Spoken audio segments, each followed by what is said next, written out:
and welcome to Emma's ESL English. Today we're gonna look at some weird English idioms. English idioms kind of amaze me. Honestly, the more aware of them I become, the more illogical they seem. How on earth are you all supposed to work out what we're saying when what we say makes no sense at all? Over the last few months, I've been compiling a list of weird idioms to share with you. These are all things that I have heard someone say recently. So I think we can say they are in common use across the UK. My mum's favorite idiom at the moment seems to be, she's absolutely cream crackered. A cream cracker is a type of British biscuit, but that's actually quite irrelevant to this situation. This idiom is actually Cockney rhyming slang. We did mention Cockney rhyming slang right back in our first video this month. And rhyming slang is from Cockney, a particular part of London. It's sort of making fun or playing with the language. Words that sound the same, they adopt the second word, which has no relation to the first word, and use the second word instead. Of course, the madness of this is you all have to remember what those connecting words are, which, it gets crazy. If you Google Cockney rhyming slang, you'll find a list. Don't even try it. Just don't. It's not worth it. The thing is, though, while Cockney rhyming slang does come from London, it has kind of leaked out into the rest of the UK, often because it was cool or someone said it and they thought, oh, that sounds nice, because it does sound pretty cool sometimes. So a lot of the Cockney rhyming slang that exists within the UK language, it's come from London, but there was no logical way for it to get to where it's ended up. So the people where it's ended up don't actually know the root of it. It's really, really common in the UK that people are using idioms. They don't know where they came from. They don't know what the root is. They don't know what the history is of the idiom, but they use them commonly. They understand the meaning of the idiom without understanding the content of the words in the idiom. English is weird. She's absolutely cream crackered. In the UK, it is common to say, I'm knackered, meaning I'm tired. This originally comes from the knacker's yard, which was where horses went that had died from exhaustion, often on the streets of London and on the streets of cities across the UK. So that shows you how far we're going back, right? We're going back to the time when the horse was the most common mode of transport before cars. So at least 100 years ago, knackers yards were very, very common. And it was understood that horses could literally die from exhaustion because they were being so overused for so many things. We weren't very nice to horses back in the old days. So the knacker's yard then became I'm knackered, meaning I'm very tired. And then the Cockney Londoners took I'm knackered, matched it with crackered. A cracker is a kind of biscuit in the UK, and a cream cracker is a particular kind of biscuit in the UK. So they made I'm cream crackered to mean I'm really tired. How could you ever guess that? Like, there's no logical way for you to get there. Basically, the invention of Cockney rhyming slang makes it completely impossible for you to understand us ever. It may have been on purpose. Cockney is a very particular part of London. It's very possible they were trying to speak without the rich folks understanding. I don't know. Maybe I need to do some research about Cockney rhyming slang. She's absolutely cream crackered. It's very common to hear absolutely put together with this because we like to make our descriptions extreme. That's a different kettle of fish. Okay. Fish, we know. Kettle for boiling water, we know.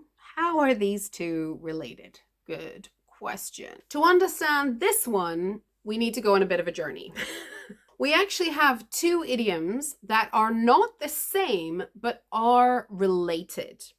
Both are in use still, but one of them has sort of gone out of fashion.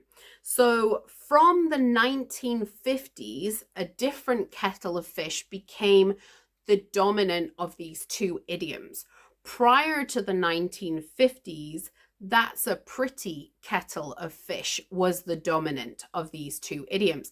And that's a pretty kettle of fish goes back much, much further than that's a different kettle of fish. Okay, but the meaning of these two idioms is quite different.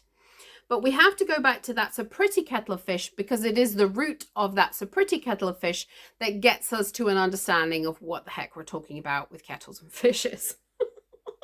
So that's a pretty kettle of fish means that's a fine mess you've got us into, or that's some trouble you've got us into. So the idiom can be tracked back much further. We're going back now like 1,000 years. And there are two possible sources for the word kettle for this idiom. The first is a kind of long pan that can have water put in it and a fish can be cooked in it whole. So think the size of a full-size salmon, which is a pretty big fish. And the kettle is a metal pan that is wide enough and long enough, and you can put water in it to poach or cook that whole fish in water. That is one use of the word kettle. And the second one is an old English word for weir. Those are the kind of bits you see sometimes in the river where the water's going over. Some fish, if they're traveling like salmon do upriver, they have to jump over the weir. And so it can be a common place to catch fish because they're kind of focused on something else at that point. So in both of those cases, the fish is not in a good situation, right? Either he's going to be caught by a net or he's going to be boiled. So this is the fine mess that you've got us into reference that we're using. However, this kettle of fish part was then taken to be used in a totally different idiom with a totally different meaning sometime before the 50s, but it became more common afterwards. That's a different kettle of fish means that that is a different thing altogether. So for example, if I was talking with someone and they brought up another unrelated thing as a way to continue our conversation, I might say, that's a different kettle of fish, meaning you're talking about something totally different. That's not related to this situation. So that's quite a common way for us to use that one. Let's do one more. He looks like he's gonna break eggs with a big stick. This one we can think through a little bit more logically. If you want to break an egg, how much force do you need? Not much, really. So why do you need a big stick to break your egg? Maybe so that it looked like the task was a very difficult task, or you looked so powerful and good doing the task. And this is a little bit close to the meaning. It means to do things in a showy or ostentatious or over the top kind of a way. So if someone is going to break eggs with a big stick, it means that we recognize that they are trying to make this task look bigger than it is, so they can look more powerful doing it. So whether it's about the clothes you're wearing or your big blustery attitude or the fuss you're making, somebody has figured it out and they know that that's all bigger than the actual scenario. He's going to break eggs with a big stick is quite common if we see someone who's storming down the street to go and talk big to somebody, or I have something to say to you, and it all looks big and dramatic, maybe a little bit scary, but it's not really necessary. All of that's a bit too much. If we say he's going to break eggs with a big stick, we've noticed that it's all a bit much and it isn't really necessary.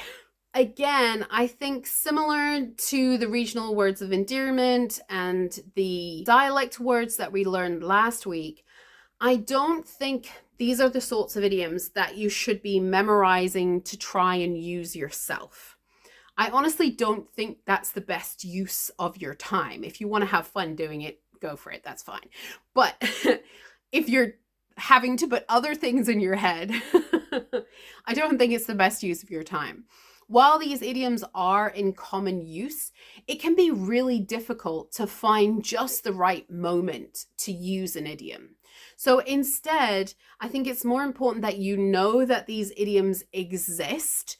you know what they mean, and you have some way to connect them or help you remember what the meaning is, which is why I try to give you some background or logic when I'm telling you about different idioms, so that you can kind of tie it to something, and hopefully that will help you remember. But I don't think it's necessary for you to learn them to use yourself, just to learn them so that you've got them in the back of your head. If somebody says them, hopefully that will, oh, I know that idiom, and you will understand what they mean. But I don't think it's necessary to learn to use them. I think in general, a lot of people are happy for you not to use any idioms at all when you're speaking. English has quite enough vocabulary for you to explain everything you want without needing to use idioms at all. Of course, it can make your English more colloquial if you do include idioms, but I think one of the challenges, as we've discussed today, is that British idioms are quite illogical. You know, they're not tied to history like Chinese idioms. We don't teach them in school. So they vary across the country, and often the meanings vary depending on whether or not the parents use the idiom correctly. In English, we have this game called Chinese whispers, where you sit in a circle and somebody whispers a phrase to the next person, and they whisper it, they whisper it, they whisper it. And the two people, the final speaker and the first speaker, have to say their phrase and see how much it matches. Don't ask me why it's called Chinese whispers. It's probably just some attempt to negative propaganda against China, but that's a different story.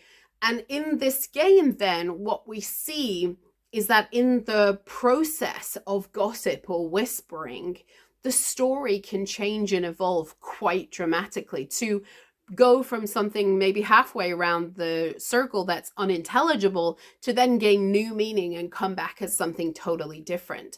And I think we can see this happening with language over time as language develops, but also with idioms. We can see that some people heard the idiom used incorrectly. They kept doing that in their family and essentially kicked off a second meaning for an idiom. So it's not always possible for you to use them correctly because they might be being used differently in different parts of the country. That's pretty unusual, but it does happen. I do think it's important that you learn idioms because we do use them a lot in the UK, but frankly, our idioms are not very easy to understand. So it's less important that you learn to use them yourself and more important that you learn to recognize them so that you can understand what the heck we're all saying to you. I hope that made sense. If you found this month useful, please like, subscribe, and comment. If there's any particular things that you would like me to cover on this podcast, please do let me know in the comments, and I will see you next time. Bye.